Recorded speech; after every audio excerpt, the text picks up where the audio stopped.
Hey Braves Country, this is Mac Magee with Braves Country Radio. We are bringing you pitch by pitch, play by play of your Atlanta Braves all year long. Please like and subscribe today. It's free and it helps us bring you more of the game we all love. Braves Country Radio, your home for the classic call of Braves Country Baseball.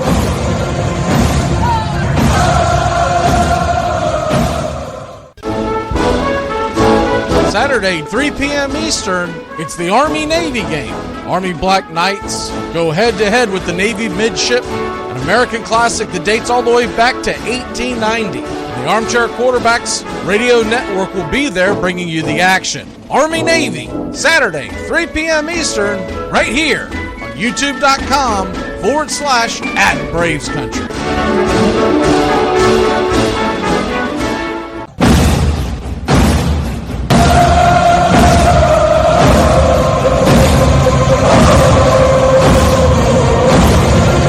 You're in Braves Country.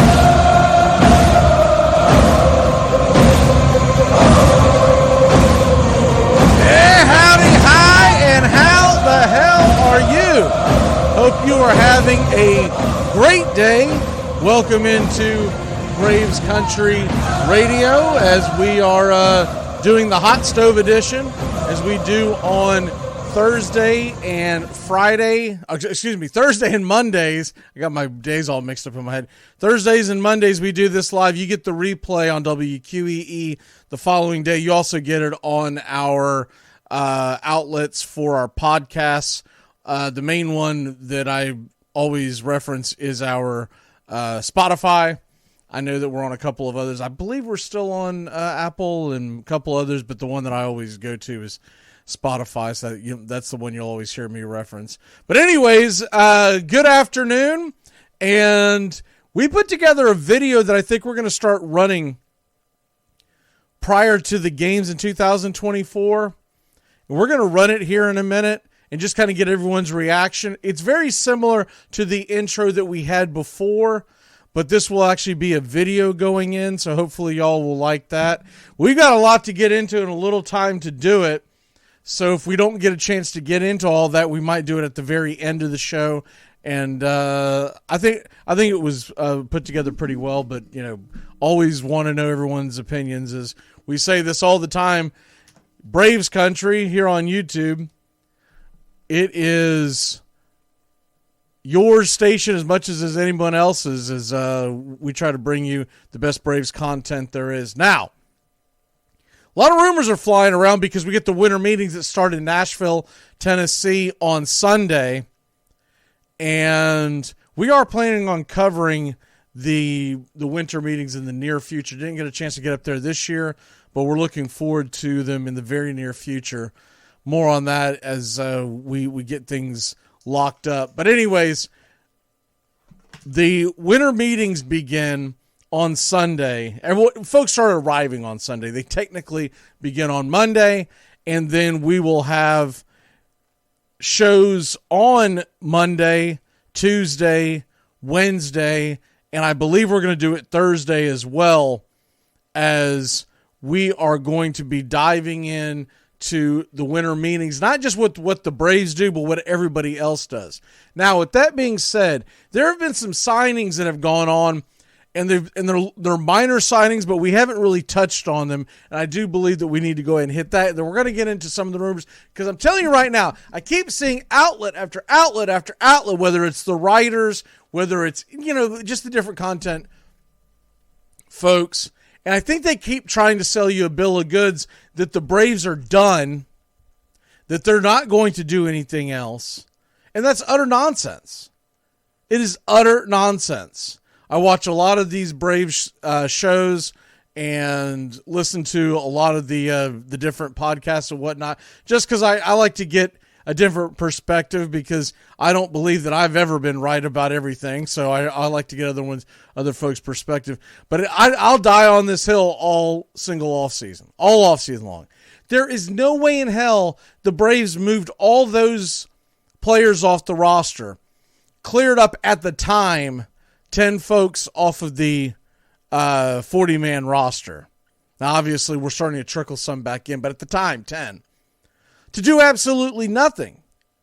There's no way, because you would hold on to some of these guys and see how they panned out when you look at how little you would have to pay some of them. So the Braves are, and not to mention the fact we are getting rumor after rumor after rumor coming in about guys that could be headed this way. And I've got a soundbite that I think you're going to enjoy that, well, it's a current Braves player that he's trying to court Shohei Ohtani. And we'll get into that here in a second. We got the audio for that. So, real quick, I did want to hit on some of the players that have signed in the last week. We touched on a very little bit about the fact that Kenta Maeda signed with the Tigers, leaving Minnesota to go to the Tigers. Now, that's significant in that division. Not a whole lot of significance in the NL East, but it's still a significant piece, because anytime a guy gets signed, it just means that other guys are out there, and that's also a spot that it's taken on another roster. Money that they may have earmarked for someone else, and now that guy is gone. But when you look at the whole grand scheme of this, and you look at some of the moves that have been made here recently, and there's been some under the radar ones. Obviously the Sonny Gray one with St. Louis is more significant than most. And I see some guys that have been trying to, guys and gals, that have been trying to downplay that signing. That was a great signing by St. Louis. And if you don't know, then you don't know. Because if you don't realize how good Sonny Gray has been over his career, and had an outstanding season last year, comes in at $25 million per season over the next 3 seasons for St. Louis, you're kind of missing the boat there.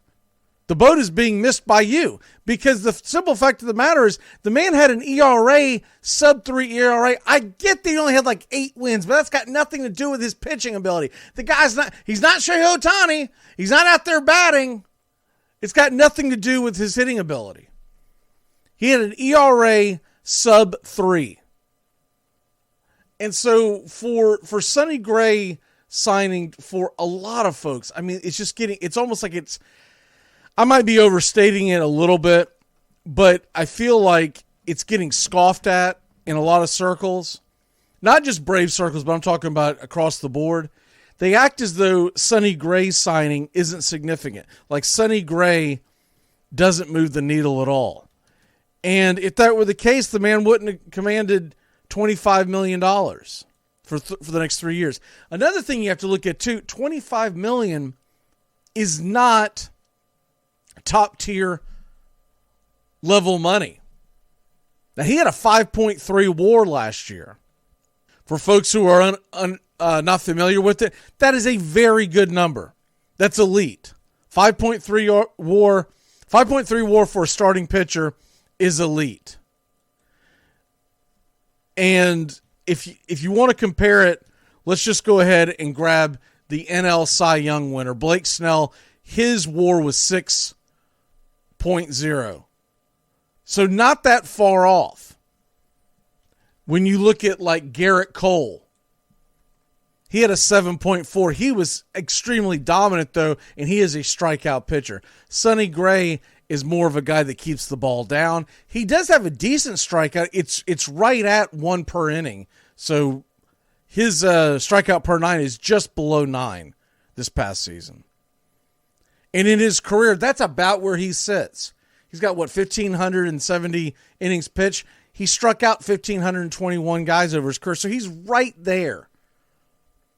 So he's a solid pitcher, and St. Louis got themselves a good one. I don't care what anybody tries to tell you. That was a good signing. And it was a guy that I would have loved for the Braves to have gotten. It's not the end of the world that they didn't receive him, that they didn't get him signed. But I will say this, the fact that the Braves were in the conversation, because we heard it all the last few weeks, how they were bidding on him. They fell short, whatever number they had for Gray. And I would be willing to bet that Gray was probably offered, if you know the Braves and you know their numbers, probably just below that 75. So if they offered him a 3-year deal, it was probably closer, considering their track record, probably around 66, maybe a little higher, maybe a tad lower maybe just a tad lower. But all in all, you got to realize that this is a team that is going to be in the mix now, the Cardinals, with the NL Central because of that signing. It doesn't make them elite by any stretch of the imagination, but the Braves added a guy like Sonny Gray. It would fortify the rotation. You're trying to tell me you wouldn't want Max Fried, Spencer Strider, Sonny Gray, and Charlie Morton rolling out there with obviously Bryce Elder grabbing the 5th spot, and then you would have all the other pieces at your disposal without having to trade away an A.J. Smith-Shawver, without having to trade away a Hurston Waldrop. Those are the common names we keep hearing on the rumor mill for Braves. So I'm not buying that the Braves were not in on him. They're very stubborn on the number. Now, that doesn't mean they won't go over the 22, 23 threshold for anybody. And realize that was the number they had for last year. So it will incrementally go up. They've also been rumored that they go out and offer according to the player. So when you look at Aaron Nola, and the Braves were in on Aaron Nola, and his contract was one that was $172 million, 7 years. So that breaks down. If you look at that logically, that breaks down to just over what the Braves typically would spend. Right? So you're talking about just under 27, 28 a year. And I'd be willing to bet the Braves with Nola, from the rumors we heard, they were offering around the 25, 26 range, which is what Gray got. But they were willing to go about 5 years, if you want to believe the rumors. But they weren't going to go the 7 years. And honestly, I'm fine with it. Aaron Nola's a good pitcher. But Aaron Nola, that is not going to be a contract that ages well. And you're gonna get good value from the guys that you do have on the staff right now. You're going to have very good value from, look, I know a lot of people hate the fact that Charlie Morton was signed for $20 million, but if you look at it comparatively, it's actually a bit of a deal. Now, this is the last year that Morton is under this type of deal. I honestly thought that there might have been a chance in play for the Braves to restructure it and bring him back on a little less. But look, he has earned it. The one thing you say about Charlie Morton, I know he got hurt down the stretch last year, but typically Charlie Morton goes to the post. Charlie Morton goes out there and gives you 25 to 30 starts a year. And that's not nothing. So I get that a lot of folks would have liked to move that money over to someone else. But I don't think that was ever the option. The option was going to be they either brought back Charlie Morton or they were going to elevate Bryce Elder in the rotation, and then you go from there. Now, with all that being said, there are rumors about trades. It's been heating up with Dylan Cease. It's been heating up with guys like Glasnow from Tampa Bay. And then there's also the free agent look. I want y'all to hear this. If you've already heard it, fair enough. It's a very short clip. But this is Pierce Johnson trying to recruit Shohei Ohtani. Ohtani, man, if you want to come to Atlanta and be a part of a successful team and organization and be, have a chance to win every single year and have fun while doing it, Atlanta is the place for you. I'll keep working on my Japanese so I can talk to you and crack jokes, and we can go get all the sushi you want. Could you imagine what that would look like if the Atlanta Braves added offensively Shohei Ohtani with Acuna and all those guys? Come on. Slaughterhouse. 1 through 9 was a threat to go deep. You had him in the lineup. That would be absolutely incredible. Talk about a historic year last year. I want to see how many home runs we hit this year. So that was Pierce Johnson on Shohei Ohtani, and very interesting take on that because honestly, for Pierce, and look, I know a lot of it was tongue in cheek, but Pierce Johnson going out there and trying to recruit Ohtani.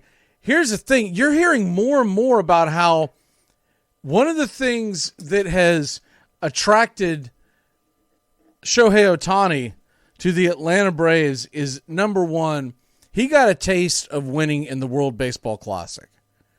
He, on a big stage, he got to see what it was like to win on a big stage here in the States and saw the excitement. He has spent his entire career with the Los Angeles Angels, and they've been subpar. If you think about the Angels over the last several years, you would never say they're a terrible team. What you would say is they are mediocre at best at times. But typically they finish the season somewhere around just below 500. They spent all their money on Mike Trout and, of course, Rendon. In fact, there was a pretty good article, I think it was out yesterday, talking about some of the biggest busts in MLB history on contracts. And, people focus on the Rendon, but remember before that it was Albert Pujols. Albert Pujols got hot the back half of his last season. But Albert Pujols, you can't say that contract was worth a damn. It was terrible. He was much better in St. Louis and at the very beginning of his contract with the Angels. And Anthony Rendon has just been a waste of money. And they've got that going on. They've got the Trout money that they're still missing. Still will continue to pay. I shouldn't say missing. He's a hell of a player when he's healthy. The problem is he's rarely healthy. Mike Trout, if he goes out and plays 150 games this year, will probably win the AL MVP. Problem is, Mike Trout's probably going to end up playing, if you're lucky, about 110, maybe 120 games. And that's if everything goes right. He's typically on the IL very quickly. Let me see. For folks who are listening elsewhere, we do have the chats up on YouTube and on Facebook. And let me see. What is Miguel says? I hate that AA wastes the money on more. Yeah, I mean, I get that argument of it. And when you look at it that way, as far as, I don't know if that would have meant that they would have signed signed Gray. But the one thing I will say about that is this. If they would have, let's say if we didn't bring Morton back, but we brought in Sonny Gray, you'd have Gray for the next 3 years. We only have Morton for the next year. Now, that's kind of a part of their plan because when you look at guys like Shawver and you look at guys like Waldrop, who could be ready to roll by, I think Waldrop's still a year away, but he could still be a guy that you could get some decent innings out of this year, later part of the year. Remember something about Herschel Waldrop. Everybody's enamored because when you see the video of Waldrop, what you see is that ball exploding out of his hand. You see him with just an easy release, strikeout ability through the roof. But remember something about Waldrop. A, he's a young kid, so he's still developing. B, the biggest thing is he has been awful, not just in a Braves uniform on the minor league level, but back in college. He has averaged about 5 walks per 9. And that's not going to get it done on the major league level. You're putting all those ducks on the pond, they're going to make you pay. Doesn't matter if you can throw up around triple digits. They will take you deep every time. Every time you walk a guy, you better believe that guy's going to come in to score. So I'm not convinced that Waldrop is going to be a guy that's going to be able to help the Braves out in 2024. Maybe by the end, maybe they're able to work with him and get him under control. Maybe. Huge maybe. 2025 is probably a little more realistic. As far as Shawver, I love Shawver. I love everything about it. I love the way the ball comes out. I thought he pitched well. But remember something, he's young. What was he, 20 last year? So he'll be 21 this year. And you got to look at his development. How many innings can you put on him? So we don't really have a number 5 pitcher right now. Despite some of the outlets that will tell you the Braves, I saw and listened to a couple of shows over the last few days where they're talking. They were suggesting the Braves were done. The Braves aren't done. There's no way in hell they're done. They're not even close to being done. They're going to sign at least one big fish to put in that rotation. Now, it may not be the Shohei Ohtani like we would like to see. I'm still not counting it out. There was a time where I laughed at that idea. But that is a guy that you would bring in and break the bank and ignore your 22 last year. This year it could be a little higher, but your 22 per year. Because you have to look at it big picture. If you sign Ohtani, you're not looking at, is he worth 22 a year? He would be filling in two positions. So we're really talking about 44 to 45 a year. And because he's so good, there's no reason why he's not worth 50 once he starts pitching again. The problem is the first year you're going to pay through the nose. You are absolutely going to pay through the nose. You are only going to get him as a designated hitter, and you're still going to pay for his services across the board. Now, he could structure his contract. Let's say the number is 50 a year. The reason why I always scoffed at his ability or our ability to sign him is that I always thought that sounded low. Now, because of the injury, he may be willing to take somewhere around 50 a year to be a top-line starter and one of your better bats. But let's say that's the case. Let's say it plays out that way. I could see a situation where his contract is set up where in year one, he doesn't make the full 50. He could end up just making the 25 against your cap. Or threshold, as they like to call it in baseball. At that point, you're able to squeeze him under. Remember, some of these other big contracts, too, and I'm looking at the ones like Bryce Harper and Turner and Trout and a couple other guys. On the really big contracts, Judge was another one. They have been willing to push some of the money that is owed to them out past the contract. So in other words, let's say you sign a 10-year deal, you might be paying that contract for 13 to 15 years because you're spreading it out. And if you're wanting to be a big-time player in this, I don't see how you don't take that route. I don't see how you don't go in and say, hey, why the hell not, Ohtani getting, let's say he gets somewhere between 25 and 30 this year from whoever signs him. And then the rest of the years, he gets somewhere around, we'll say 30 to 40. And then for several extra years after the contract, you're having to pay an extra amount.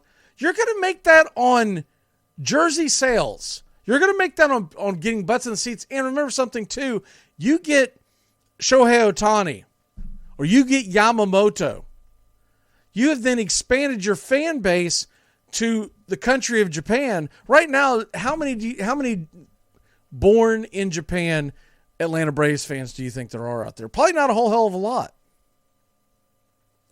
But you sign one of their own, you're going to expand, and then that turns into, remember, in a couple of years, assuming that the current contract stays, in a couple of years, the Braves television contract is going to come up for renewal, and you are talking about really being able to go to the window and say, hey, you want to broadcast the Atlanta Braves, you want to be the Braves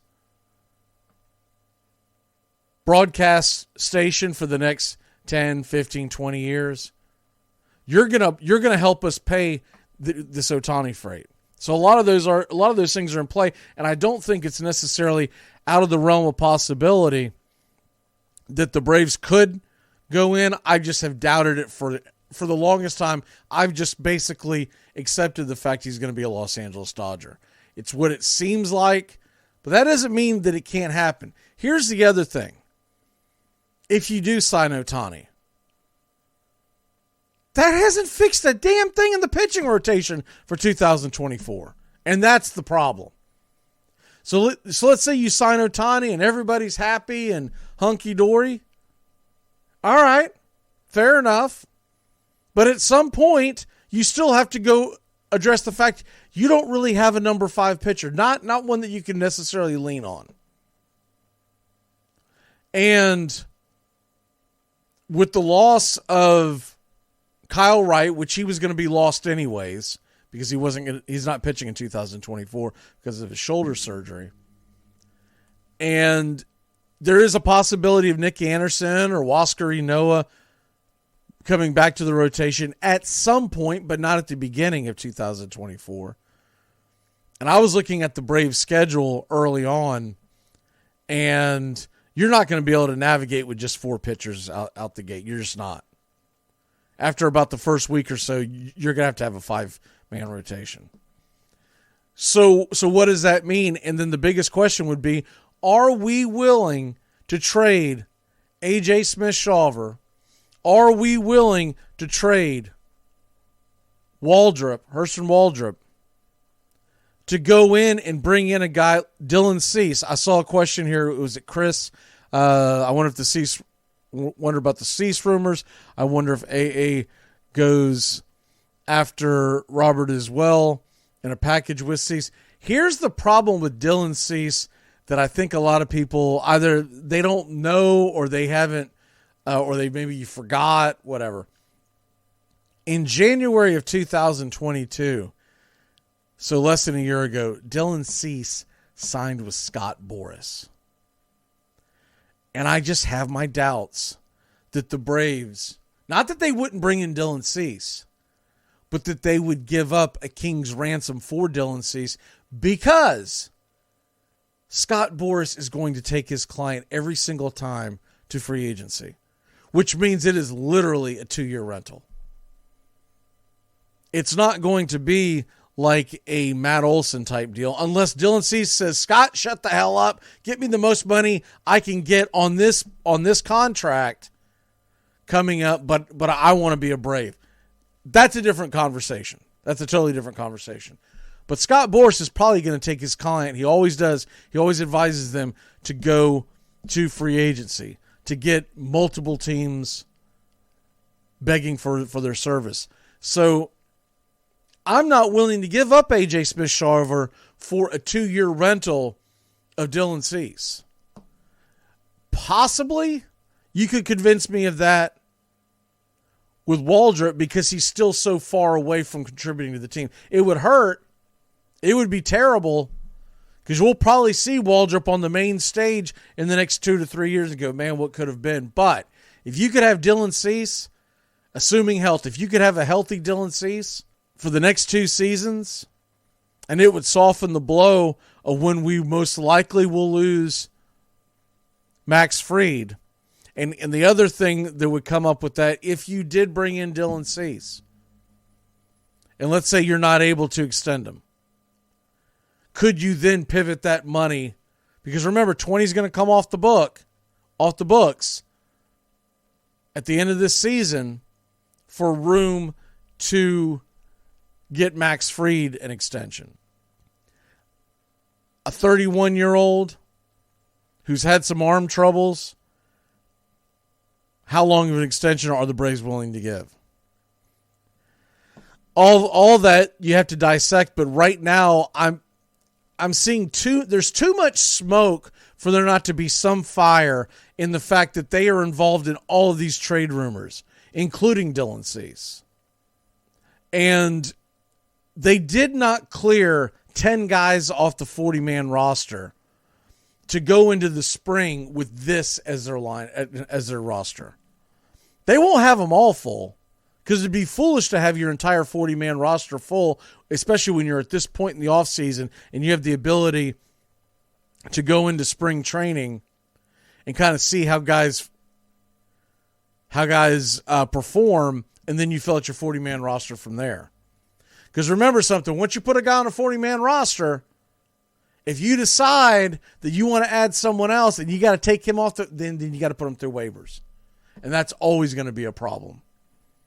So I do believe they're going to want some kind of flexibility, but they're going to bring in a pitcher, whether it's trade or whether it's, and that's why I've been saying for a while now that I like the idea that they may be able to get Tyler Glasnow. We'll be back in a flash. We're going to talk about the possibility of Glasnow and a couple other things along with the bopper that is being rumored to your Atlanta Braves. We'll be back in a flash. Are you looking for a reliable dental practice that not only cares about your teeth, but is friendly to work with? How about one that offers great deals and new patient promotions? Well, your search is over. Most Valuable Smiles in downtown Eatonton, Georgia is committed to giving you the biggest and brightest smile. Right now, get a $99 new patient special including x-rays and exam. Maybe you're looking for veneers. Most Valuable Smiles veneer special includes 1 free veneer with every 5 purchased. Or get that bright white smile you've always wanted by taking advantage of an exclusive $100 off Zoom whitening treatment when you book today. And don't forget that 2022 is almost over. That means most insurance policies will reset by the new year, and to avoid losing that extra money, you need to use it or lose it. Book an appointment today with Most Valuable Smiles in downtown Eatonton to lock in these exclusive deals. Call 706-623-0318 or visit mostvaluablesmiles.com. Here's good news. There's still a need for hundreds of thousands of cybersecurity professionals in the U.S. right now. And My Computer Career is training people to help meet the demand. No IT experience? No problem. Take the free career evaluation today. Start your new life as an IT pro in as little as 4 months. Grants covering up to 53% of the cost are available to those who qualify. It's not rocket science. It's mycomputercareer.edu. Enjoy sun-drenched days, epic stays, and plenty of room to roam in Greater Fort Lauderdale. Our hotels, attractions, and restaurants have taken the Visit Lauderdale's Safe and Clean pledge so you can relax and explore with confidence. When you are ready for that well-deserved staycation, our 23 miles of golden beaches await. Find wide-open spaces to hike, bike, kayak, and paddleboard. Visit your favorite attractions, then dine out in style in dining rooms or al fresco on waterfront patios. Learn more at sunny.org. Braves Country today. We're talking Southern sports. We go live 3 to 5 weekdays right here on WQEE. Braves Country today. Southern sports talk with the voice of Braves Country baseball, Mac Magee. Joined every day from sports analysts from all over Braves Country, talking college football, the NFL, Major League Baseball, and what's trending in the world of sports. Braves Country today. We go live 3 to 5 weekdays right here on WQEE. It all starts with just one thing. When recycling, rinse out jars and cans, and avoid recycling waxed paper or paper soiled with food. This will reduce recycling contamination. Find tips and more at onethingus.com. What's your one thing? Hey Braves Country, this is Mac Magee with Braves Country Radio. We are bringing you pitch by pitch, play by play of your Atlanta Braves all year long. Please like and subscribe today. It's free, and it helps us bring you more of the game we all love. Braves Country Radio, your home for the classic call of Braves Country Baseball.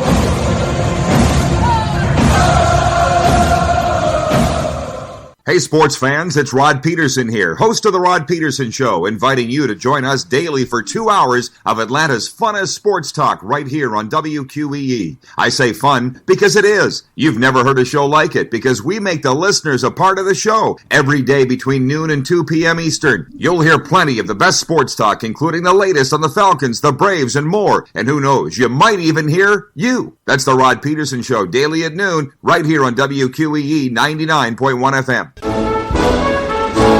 Saturday, 3 p.m. Eastern, it's the Army-Navy game.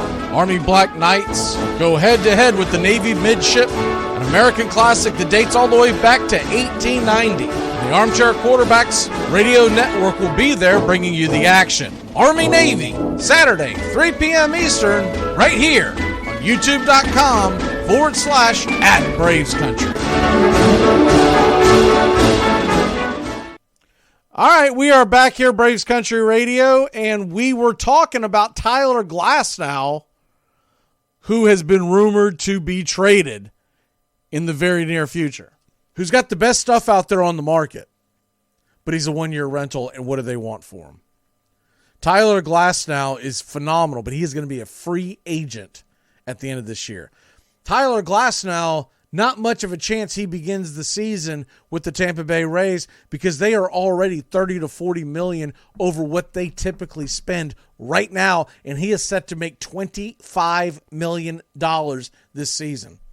So with one move, they can get him out. And I saw another report that was suggesting there's a possibility. Tell me this wouldn't be a blockbuster. And you get this done, I'm okay with trading Waldrop and maybe even Vaughn Grissom. But what if you sent Waldrop, Vaughn Grissom, and then a couple of the other pieces would be up for debate? We won't stay here all day long debating that. But let's say you move those two guys to the Tampa Bay Rays for Tyler Glasnow and Randy Arozarena. That fixes your outfield problem instantly. That fixes your rotation instantly. And I am all for any move that you can make a blockbuster deal that brings in and fixes the entire team like that. Let's go. Where do we sign? Now, this could just be the problem with some of these rumors that come out at this time of year. You never know if they're legitimate rumors or if someone's just sitting there, doodling on an Etch-a-Sketch because, it'd be cool. So, but when I saw that mentioned, because I saw it as a separate article talking about Arozarena coming to the Braves. And it was a separate article talking about Arozarena going to Glasnow going to the Braves. And then you put two and two together and go, why wouldn't you just go after both of them and push your chips in and say, let's go? The Mets, by the way, if you missed it, signed Luis Severino, 1-year, $13 million deal. I mean, he's had some good years. I can tell you from watching Severino, I watched him pitch 4 times this year. He doesn't have it anymore. Now, maybe he can turn back the clock. You never know. But that's not a deal that's going to necessarily move the needle. I really feel like that was a deal to try to get some Mets fans to come to the stadium, but the Mets are not going all in. It's one of the reasons why I don't really give the Mets much of a chance of signing Ohtani, but I do expect them to make a very hard push for Yamamoto because they are looking towards the future. Yamamoto, 25 years old, they can sign him to a 5 or 6 year deal. That would fix a lot of problems with the Mets. Maybe not turn them around into a playoff team this year, but could make them additional buyers the following offseason and give them a real chance to do something. Some of the other moves that have been made over, let's hit the Braves first. Very, very minor move. Andrew Velazquez, not really that big of a deal. Signed a minor league contract. I would be shocked if he makes the major league roster. He's got a career batting average of below 180. I mean, that's not really someone you want to add to a World Series contender. He's a guy you could call up if there's problems, if there's an injury, but he's not a guy that you necessarily want to put on the 40-man roster going forward. Luke Williams, they signed him, brought him back last week. There was so much stuff going on, we didn't get a chance to really go over that. Just another depth piece, along with Chadwick Tromp. Now, I was really happy to see the fact that they brought Chadwick Tromp back. Tromp gives you a lot of depth. I'm a little surprised that someone hasn't really made an offer, but we got him back on a minor league deal, so you like that. Grant Holmes was brought in as well. We talked about Ronaldo Lopez last week and what that means. And the other thing that I think got skated over yesterday, I don't even remember seeing anyone talking about this, but I feel like this is a fairly big deal. The Braves re-signed Jackson Stevens to a 1-year contract. And it is a major league contract, so he'll go to the 40-man roster. Penn Murphy. Remember the Braves picked up Penn Murphy, and then they released Penn Murphy? And I was like, what the hell are they doing? Well, they signed him back to a 1-year deal. So we'll see what happens there. If you're wondering about Penn Murphy, about what he's about and whatnot, Penn Murphy last year only pitched 14 innings. And I do find it interesting. He's from Nashville, Tennessee. So once again, Braves going after that Braves country, the talent all around Braves country. You see him go after guys that are in the Nashville, Alabama. You'll see him going out, obviously, Georgia, Mississippi. All these guys tend to want to play for Atlanta because they grew up Braves fans. Or, hey, you get to a certain point in your career and you're like, you know what, I'd like to go home. But Penn Murphy, if you're wondering about the young man, still a young man, he will be 30 years old this May. He has pitched in his career. Now he's a reliever. He's pitched in his career only in 2022 and 2023 with the Seattle Mariners. He was with the Mets organization when the Braves picked him up, but he did not pitch with the Mets this year. So he had this year 14 innings, a 1.29 ERA, and a 1.07 whip, 16 strikeouts to 14 innings pitched. He's a right-hander. That's pretty darn good, but it's such a small sample size. Okay, what about for his career?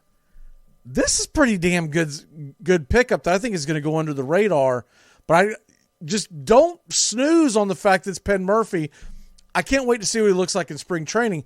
But in his career, 83 innings, 92 strikeouts. So he's got a strikeout per 9 over 9, and he's got a whip below 1, 0.97. 2.7 ERA, 0.97 whip, and 92 strikeouts in 83 innings. He's from Nashville, went to college in Santa Clara, debuted in 2022. I'm excited to see what he can do. This Braves bullpen is going to be a fun bullpen to watch. I don't think we're going to get what we got last year, where look, I don't want to sit here and bash all the guys that didn't get it done down the stretch. But there were guys, and we all know who they were, that they would come out of the pen. You're like, oh God, here we go again. This bullpen appears to be one that we are building that has more strikeout stuff. Now, obviously, they're going to have to go out there and compete. They're going to have to make the numbers work, or they're going to have to go out there and they're going to have to excel when they get their opportunity. But every guy they're bringing in has strikeout potential. So you don't see the lower end guys who are throwing low 90s and throwing that frisbee.